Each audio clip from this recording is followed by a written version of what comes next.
So guys, vocabulary की series में आपका स्वागत है। और आज हम लोग पहुंच चुके हैं वोकेबलरी के सेट नंबर 26 और 27 पर, यानी कि 26 और 27 सेट जो आपका एग्जाम में आया हुआ है उसकी वोकेबलरी आज हम लोग आपको करवाने वाले हैं। ये सेट आपके सीजीएल लेवल पे हैं, तो क्या वोकेबलरी आ रही है, कितनी हार्ड आ रही है, कितनी इजी आ रही है, आप इससे अपना एक अंदाज़ा लगा सकते हैं कि आपके एग्ज़ाम का पैटर्न क्या रहने वाला है। ओके गाइस, बच्चों को लगता है कि बड़ी हार्ड वोकेबलरी आती है, मेरे वोकेबलरी याद नहीं रहती है, मैं बहुत याद करता हूँ, मैं उससे याद कर रहा हूँ, इससे याद कर रहा हूँ। आपको लेवल पर चल जाएगा बच्चों। ओके गाइस, सो यहाँ हम लोग लेके चलते हैं आपको वोकेबलरी पर। और वोकेबलरी का पहला क्वेश्चन जो होगा वो होगा 26 सेट से, क्योंकि 2 सेट एक साथ हैं इसलिए 20 सेट नंबर पहले। तो पहले 26 सेट में आई हुई सभी वोकेबलरी करेंगे, यानी कि सिनोनिम्स, एंटोनिम्स, इडियम्स और वन वर्ड। जैसे कि पहला वर्ड है आपका सिनोनिम से पेंसिव, यानी कि विचार मग्न हो जाना। याद रखें कि पेन लेके जब शिव जी बैठते थे तो वे विचार मग्न हो जाते थे। पेन लेके जब शिव जी बैठते थे तो वो विचार मग्न हो जाते, यानी कि ये विचारों में डूब जाते थे।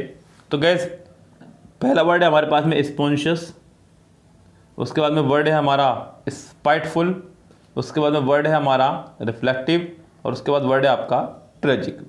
सो गैस, आपको बताना है कि इनमें से कौन सा वर्ड, यानी कि किसका मीनिंग वही है जो ऊपर दिए गए वर्ड का है। सो गैस, पहला वर्ड देख लेते हैं पहले, और वर्ड जो भी आपको हार्ड लगे उन्हें लिखते चले। पहला वर्ड है स्पॉन्शियस, यानी कि मनमानी अपनी करना या फिर स्वाभाविक। तो गैस, ये इसका आंसर होने से रहा, क्योंकि मनमाने की बात यहाँ पर नहीं हो रही है इसलिए। और मैं आपको फिर कह रहा हूँ बच्चों, अगर आपको लग रहा है कि मेरे लिए वर्ड हार्ड है तो आप उसको लिख लीजिए करें, क्योंकि दोबारा वीडियो देखने का मौका आपको नहीं मिलेगा। यस, अगला वर्ड है आपका स्पाइटफुल, जिसका मतलब होता है ईर्ष्यालु, घृणा करने वाला, तो ये भी नहीं होगा। रिफ्लेक्टिव मतलब विचारों में डूबा हुआ, और ट्रेजिक मतलब दुखद, तो इसका आंसर आपका होगा सी करेक्ट। अगला वर्ड है विंडिक्टिव। बच्चों, विंडिक्टिव का मतलब होता है शत्रुता से भरा हुआ, शत्रुता के भाव से भरा हुआ। आपको बताना है इसका अपोजिट, सिनोनिम्स। तो सिनोनिम्स आपको हो जाएगा रिवेंजफुल, बदला लेने की स्थिति। उसके पहले देखिए वॉचफुल मतलब सावधान, फोर्सफुल बलपूर्वक, हेल्पफुल सहायक। आपका आंसर हो जाएगा बी, पूरी तरह से करेक्ट। अगले जो 2 वर्ड है बच्चों एंटोनिम्स हैं, और बच्चों यहाँ पे दाग की स्पेलिंग गलत हो गई है गलती से, तो टाइपिंग में हो जाते हैं कई बार।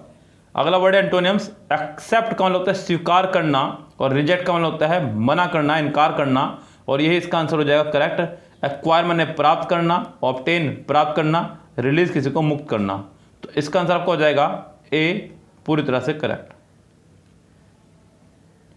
अगला वर्ड है हमारा एंटोनिम से, वो है एफिनिटी। बच्चों, एफिनिटी का मतलब होता है किसी के प्रति लगाव, चाह, स्नेह। तो गैस, नज़दीकियाँ, ये सब इसके मीनिंग है। हालांकि आपको बताना है अपोजिट। अपोजिट का मतलब हो जाएगा अवर्जन, यानी कि घृणा, किसी से नफरत करना, घृणा करना। अट्रैक्शन यानी कि लगाव, सिनोनिम्स हो जाएगा। एम्पैथी मतलब किसी से सहानुभूति होना, सिनोनिम्स हो जाएगा। प्रेफरेंस का मतलब भी सिनोनिम्स हो जाएगा इसका। तो गैस, यहाँ आपको बताना था एंटोनियम्स, तो इसका मतलब हो जाएगा अवर्जन, यानी कि घृणा। अगला वर्ड है हमारा इडियम से, और ये इडियम आपका रिपीट हुआ है इसी ईयर के सेट में। Square peg in a round hole. Hole आपका राउंड है और खुंटी आपके पास स्क्वायर, जो कि इसके अंदर सेट नहीं होगी, यानी कि बेमेल। क्या है बच्चों इसका मतलब? बेमेल, यानी कि बिना मेल का। A misfit in the environment, a misfit in the environment. इसका आंसर आपका हो जाएगा सी, पूरी तरह से करेक्ट। अगला है स्मेल अ रैट, यानी कि संदेह होना किस चीज को लेकर के। डिटेक्टेड समथिंग रॉन्ग, बिल्कुल। फेल्ट वेरी प्लीज, अपने आप को बहुत खुश महसूस करना। बिकेम कॉम्प्लेंस्ड और बिहेव एरोगेंटली। सो गाइस, आपका आंसर हो जाएगा सिर्फ और सिर्फ ए करेक्ट। अगले 2 वर्ड है हमारे वन वर्ड सब्स्टिट्यूशन से। Something which is fit to be eaten, यानी कि ऐसी कोई चीज जो कि खाने के लायक हो, उसे बोलते हैं gas edible, not eatable. Edible जिस गैस, यानी कि ऐसी कोई चीज जो कि खाने के लायक हो। वन वर्ड सब्स्टिट्यूशन में बहुत बार ये क्वेश्चन आ चुका है, और बहुत सारे बच्चे हर बार कंफ्यूज होते हैं, क्योंकि उनको लगता है कि इसका आंसर ईटेबल भी हो सकता है। बच्चों, ईटेबल मतलब खाने योग्य। अगला वर्ड है आपका अनप्लेटेबल, यानी कि बच्चों प्लेटेबल वर्ड होता है स्वादिष्ट, अनप्लेटेबल मतलब अस्वादिष्ट, डिलीशियस मतलब स्वादिष्ट, टेस्टी मतलब स्वादिष्ट। हालांकि आपका आंसर हो जाएगा C correct. Something which can not be understood, जिसको समझा ना जा सके, यानी कि जो समझ में ना आ रहा हो तो उसको बोलते हैं इनकम्प्रीहेंसिबल। आपका आंसर हो जाएगा बी करेक्ट। यस, बाकी सभी वर्ड आपके बहुत आसान से ही हैं। इलिजिबल हो गया, इनएक्सप्लिकेबल हो गया, जिसको वर्णन न कह सके, तो गैस बहुत आसान से वर्ड है। इनफॉलिबल, ये तो आपने पढ़ा ही होगा। अगले सेट पे चलते हैं गैस। अगला सेट है 27वां 2018 से ही। आपको बताना है यहाँ पे करेक्ट सिनोनिम्स। तो इसका जो पहला वर्ड है वो है 40 नंबर पर रिपुडिएट। बच्चों रिपुडिएट का मतलब होता है त्याग देना, छोड़ देना किसी चीज़ को। तो गैस रिनाउंस त्याग देना, पहला ही ऑप्शन इसका होगा करेक्ट। क्योंकि अगला वर्ड है सैंक्शन, मतलब किसी जो प्रतिबंध लगाना।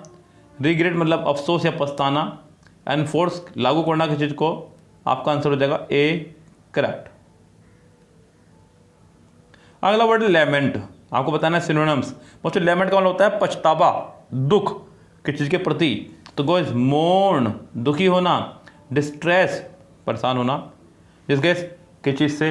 टोरमेंट पीड़ित होना, अफ्लिक्ट का मतलब भी पीड़ित होना। आपका आंसर हो जाएगा सिर्फ मोर्न दुखी होना और पछताना, यानी कि इसका आंसर आपको हो जाएगा डी करेक्ट। अगला जो वर्ड है वो है हमारा एंटोनिम से, वर्ड है हमारा प्रूडेंट। बच्चों प्रूडेंट का मतलब होता है समझदार, सर्वोच्च, बुद्धिमान। लेकिन आपको बताना है उल्टा, अपोजिट। तो इसका मतलब हो जाएगा इनडिस्क्रीट, यानी कि लापरवाह। आपका आंसर हो जाएगा पहला ही करेक्ट, जो कि प्रॉपर आंसर रहेगा। अगला वर्ड है आपका जुडिशियस, यानी कि समझदारी भरा। प्रैक्टिकल मतलब व्यवहारिक, और टैक्टफुल मतलब चतुराई से भरा हुआ। तो ये तो आंसर आपके होने से रहे। आपका आंसर हो जाएगा सिर्फ पहला ही करेक्ट। अगला वर्ड बच्चों रिपीट हो गया मेरे से, गलती मुझे से लगता है।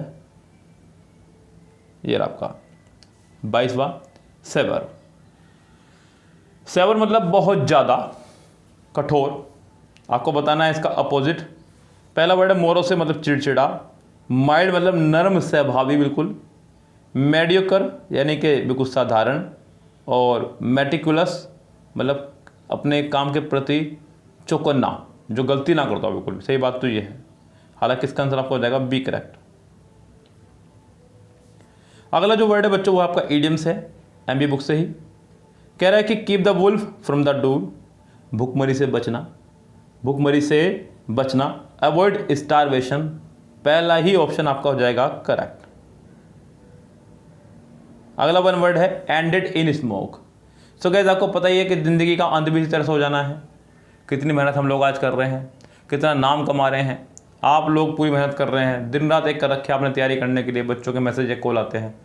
लेकिन ज़िंदगी का अंत यही है बच्चों कि एंडेड इन स्मोक, यानी कि कुछ भी हासिल ना कर पाना।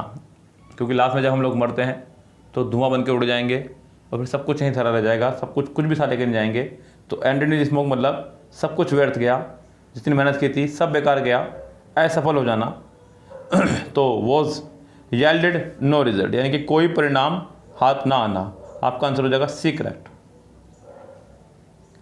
अगला जो है गाइस वो हमारा वन वर्ड सब्स्टिट्यूशन से। कह रहा है कि one who helps a person in need, वो व्यक्ति जो लोगों की ज़रूरत के समय पर मदद करे, उसे बोलते हैं सैमरिटन। सैमरिटन मतलब ज़रूरत में काम आने वाला। वेटरनर मतलब होता है अनुभवी। तो गाइस यहाँ आपका आंसर हो जाएगा सी करेक्ट। और अगला जो हमारा ऑप्शन है sole right to make and sell some invention. Sole right to make and sole sell some invention, यानी कि कोई किसी चीज़ का राइट होना किसी के पास और उसको बेचना। जैसे कि कोई इन्वेंशन आपने की है तो उसका राइट अब आपके पास ही है, आप उसे जितने मर्जी की बेचें और जिसको मर्जी बेचें, उसे बोलते हैं पेटेंट। यानी कि आपका आंसर हो जाएगा ए करेक्ट। और गाइस ये थी आपकी आज की फिर से 2 सेट्स की वोकेबलरी एक साथ। और लापरवाही मत दिखाइए बच्चों, वोकेबलरी लर्न कीजिएगा। इसी तरह की वोकेबलरी आपके एग्ज़ाम में आनी है, रिपीटेड ही होगी सारी। सो बहुत फ़ायदा होने वाला है। क्योंकि एक बार में अगर आप याद करने बैठेंगे तो आप याद नहीं कर सकते हैं। और किरण और एमबी से बुक बढ़िया है नहीं कोई वोकेबलरी के लिए, ये ध्यान रखें, चाहे वो ब्लैक बुक हो या कोई सी बुक हो। तो सिर्फ इन्हीं को पकड़ें और करना शुरू करें। किरण कर लें, किरण में एक साथ है सारी वोकेबलरी। ये फ़ायदा है उसका कि सारे सिनोनिम्स एक साथ, सारे एंटोनिम्स एक साथ, सारे इडियम्स एक साथ, ऑप्शन सहित। तो ये फ़ायदा होता है वहाँ पे। और यहाँ पर आपको 2-2, 3-3 करके मिल रहे हैं। यहाँ आपका रिवाइज हो जाएगा, वहाँ आप लोग उसको बड़ी डोज ले सकते हैं। ओके गाइज, तो फिलहाल चलते हैं, लेते हैं आपसे विदा। Goodbye, have a nice day.